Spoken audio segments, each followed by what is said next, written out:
បាទជំរាបសួរពុកម៉ែបងប្អូនប្រជាកសិករថ្ងៃនេះថ្ងៃទី22ខែមករាឆ្នាំ2026អីវ៉ាន់ស្អីឆ្កាស់រកឡើងដល់ចង់ឃើញអើយខ្ញុំពុំថតនេះខាងពោធិ៍សាត់បងប្អូនណាក្លៀងរបស់ហ៊ីអេងហុកអើយសុំតនោះតិចបងប្អូនអូខ្មៅមុខអស់ដូរទៅមើលត្រាក់ទ័រយើងវិញអូខេបងប្អូននិយាយពីត្រាក់ទ័របន្តិចដោយសារខែនេះខែត្រាក់ទ័រเนาะចឹងនិយាយពីត្រាក់ទ័រក្រហមមកជួរនេះបងប្អូនចង់យកមួយណាក៏បានដែរអត់មានថាបងប្អូនដាក់ពាក្យមកជាប់ណានិយាយលេងបងប្អូនចេះខាងរំលោះ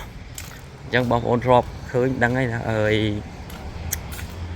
តើសេរីអឹមទាំងអស់អឹម60អឹម88អីហ្នឹងបងប្អូនចង់បានតើមករំលោះខ្ញុំនិយាយតែ60មួយចុះណាដោយសារការងារយើងធ្វើឲ្យ60រាល់ថ្ងៃអញ្ចឹងបើសិនជាពុកម៉ែបងប្អូនចង់បាន60ទៅប្រើបងប្អូន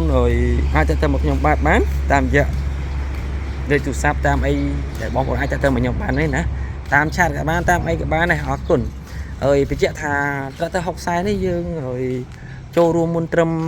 30%មកនឹងតិជនថ្មី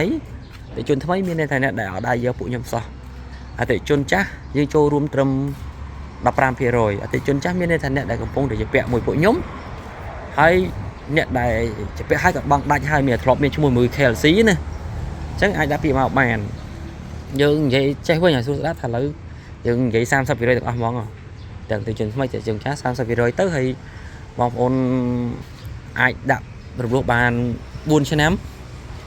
ហើយឥឡូវមានពិសេសណាបងប្អូនអត់ដែលមានទេតាំងពីមុនមកតាំងពីខ្ញុំធ្វើការរហូតដល់ចិត្តឈប់ទៅវិញហើយណាត្រាក់ទ័រនេះបងប្អូនរំលោះដាក់30%អញ្ចឹងវាមានជំរឿ4ឥឡូវបងប្អូនចង់បង់ដើមមួយខែម្ដងក៏បានបង់ដើម3ខែម្ដងក៏បានបង់ដើម6ខែម្ដងក៏បានហើយមួយឆ្នាំបង់ក៏បានដែរឥឡូវនេះអញ្ចឹងតាំងពីមុនមានតែមួយខែម្ដង3ខែម្ដង6ខែម្ដងឥឡូវនេះមានមួយឆ្នាំម្ដងទៀតអញ្ចឹងបើសិនការនេះបងប្អូនខ្ញុំចង់មួយឆ្នាំខ្ញុំឡើងដើមតែម្ដងឯងឲ្យស្រួលហ្មងឲ្យរកលុយសល់បានច្រើនតិចហើយកុំឲ្យបង់ញ៉ៃអញ្ចឹងយើងបង់មួយឆ្នាំម្ដងក៏បានដែរព្រោះចុងយើងបង់គេរាល់ខែណាចុងណាចុងយើងបង់គេរាល់ខែហើយឥឡូវចោលចុងយើង4ខែណាគេចោលចុង4ខែ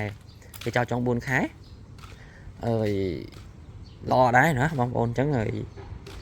មួយឆ្នាំបង់ម្ដងបងប្អូនគឺថាអាចធ្វើបានទេបងប្អូនមួយឆ្នាំបង់ម្ដងអត់មានសញ្ញាអត់មានភូមិឃុំអីទេអត់មានថ្លៃសេវាទេអញ្ចឹងអ្នកដែលរំលោះមានប្តីមានប្រពន្ធមានអ្នកធានាមានមនុស្ស3នាក់មានតញ្ញបានប្តីតញ្ញបានប្រពន្ធភៅគ្រួសារហើយអ្នកធានាហ្នឹងអញ្ចឹងតញ្ញបាន3លឹងហើយមនុស្ស3នាក់បងប្អូនណាហើយបងប្អូនគាត់តែមានចំណូលមានចំណាយអីសមរម្យគេឯងមកហើយប្រវត្តិបងប្អូននៅក្នុងភូមិអត់មានពាក់ព័ន្ធនឹងវិរុទ្ធជនអត់មានលបែងគ្រឿងញៀនអីអញ្ចឹងទៅធម្មតាគេឯងណាធ្វើខ្សែធ្វើចការអីអញ្ចឹងទៅណាហើយជាប់ធនាគារក៏ជាប់ទៅអត់មានបញ្ហាអីទេណាសំណួរសួរច្រើនតែបើខ្ញុំជាប់ធនាគារគិតមិនដែរអត់មានគិតមិនទេបងប្អូនជាប់អីជាប់ទៅសំខាន់ឲ្យតែបងប្អូនមានលទ្ធភាពគេសិក្សាទៅតែបងប្អូនយកបានអត់តែប៉ុណ្្នឹងទេបងប្អូន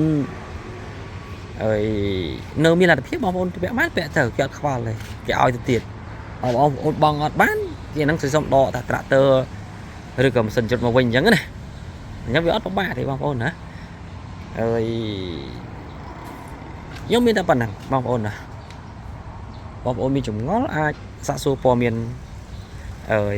បន្ថែមបានអរគុណ